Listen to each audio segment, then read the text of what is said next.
Here's 5 movies that made me want to become a filmmaker. First up is Goodfellas, directed by the legend Martin Scorsese. And the director of photography is Michael Bolhouse. Let's recap the cast real quick. It's Ray Liotta, Robert De Niro, Joe Pesci, and Lorraine Bracco, who you can also see in Sopranos in a completely different role.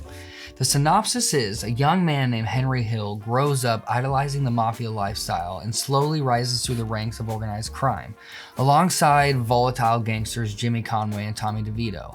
As power, money, and paranoia increase, his world spirals into violence and betrayal. The genre is crime, drama, and gangster films, and the cinematography style is what has made most of my cinematography what it is. It's fast-moving, kinetic camera work, long tracking shots with long lenses, famous for the Copacabana shot, naturalistic but stylized lighting with freeze frames and voiceover narrations. It's highly immersive inside the lifestyle visual storytelling, and I think that's what I gravitate towards the most. The dynamic camera movement that reflects emotion and tension is one of the defining modern gangster films of our time, and so many films like it came after it and are inspired by it. The way Martin Scorsese uses music almost like narration to drive the pacing and mood was incredible, and nobody was doing it at that time. The camera often glamorizes crime early, then becomes more chaotic later. Heavily influenced on modern crime filmmaking and editing styles. Example of character-driven cinematography at its best. Up next is number 2, V for Vendetta. The director James McTee and director of photography Adrian Biddle, and the main cast is Hugo Weaving, Natalie Portman, Stephen Rea, I believe is how you say that. The synopsis. In a futuristic, authoritarian Britain, a masked revolutionary known as V fights against a fascist government while inspiring citizens to reclaim freedom and individuality. Funny thing about this is you can't stream this movie anywhere, and I own it on DVD, and that's why physical media is important. Genre: political thriller, dystopian sci-fi. Action and the cinematography style once again is the reason I fell in love with this movie. The storytelling is phenomenal. Its high contrast lighting inspired by graphic novels is really what does this for me. It's symmetrical composition, but it's not too on the nose and in your face. The Gothic architecture and dark production design based out of Great Britain is phenomenal and sets the scene so well.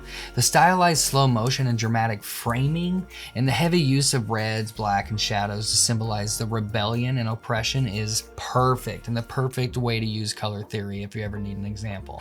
A strong visual symbolization throughout the film inspired by the graphic novel aesthetics uses mask and framing to create mystery and ideology over identity, and I love that. The lighting really reflects emotional control versus the freedom that people have. It's a great study for political themes through visual storytelling. Make sure you watch this one, it's important. Number 3. I went and saw this in the theaters with my uncle when I was 6, and it changed my life.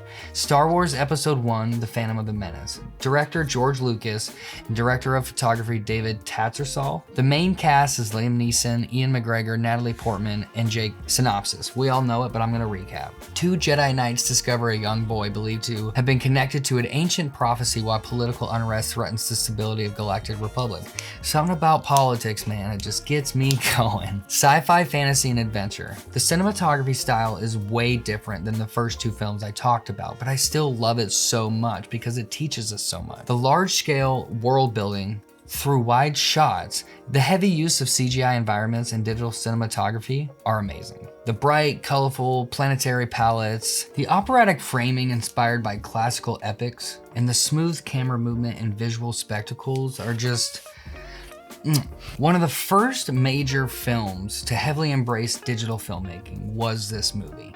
The strong contrast between sterile political spaces and adventurous worlds are what made this movie really stand out to me as a child. The costume and production design play a huge storytelling toll, and I'm so about practicals, and so much of this was practical. Duel of the Fates sequence is iconic for pacing and visual rhythm alone, and we all know that. It combines mythology with large-scale cinematic spectacles, and like I said, as a kid, I just couldn't keep my eyes off the screen. Now this next one is going to catch you off guard. National Lampoon's Christmas Vacation. It's directed by Jeremiah, I'm going to say the last name wrong, so it'll be here. Director of photography is Thomas E. Ackerman. The main cast is Chevy Chase, he's one of my favorite comedians. Beverly D'Angelo plays his wife, Juliette Lewis is a daughter, and John Gilliak is a son.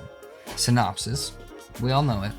Once again, I'll recap. Clark Griswold attempts to create the perfect family Christmas, but a series of disasters and relatives and unexpected chaos turn the holiday upside down. And I don't know about you guys, but this film is so relatable in so many ways, and that's why I love it, and I've always loved it. I think I saw this when I was like 14 or something for the first time, and it's been a tradition of mine to watch it every year since. The genre is comedy holiday film, and I'd love to do that myself one day. The cinematography style necessarily isn't something that is bold and stands out, but it's warm holiday lighting, classic suburban framing is kind of what set the tone for the rest of movies like it today. The use of wide composition really showed the chaos of the family. The cozy visual tone contrasted with comedic disaster is legendary, and that's why I love it. The way they lit things creates a nostalgic holiday atmosphere that I wish more films were like today. The camera often stays wide to let the performance and chaos play naturally, and you can see everything that's happening in one shot. This is a perfect use of wide cinematography. It uses suburban America aesthetics heavily, and the timing and framing are essential to the humor, and a lot of that is due to Chevy Chase, not the camera work. Last but not least is The Crow, directed by Alex Proyas, I think, and director of photography.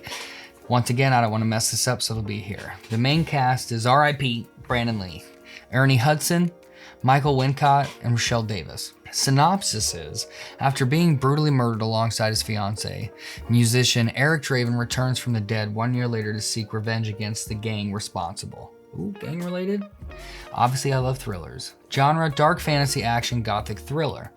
No, I don't like The New Crow, and I haven't even seen it. The trailer didn't sell me. I won't watch it. Graphic cinematography style, dark gothic visuals and heavy shadows. This is why a lot of my cinematography is so dark. Dark gothic visuals with those heavy shadows, I just lean into that stuff. I love it because of this film. The rain-soaked city environments, blue-gray color palettes is what I resemble today in a lot of my stuff. Its high contrasty lighting inspired by noir and comic books is something once again I gravitate towards so much. The stylized production design with the emotional atmosphere over realism was just something that hit me so hard as a kid. One of the most influential gothic comic book films ever made, in my opinion. The atmosphere and mood are central to the storytelling, and it uses practical rain, smoke, and darkness to create that texture, and that's why I do the same things in my film for texture. An emotionally driven visual style rather than realism.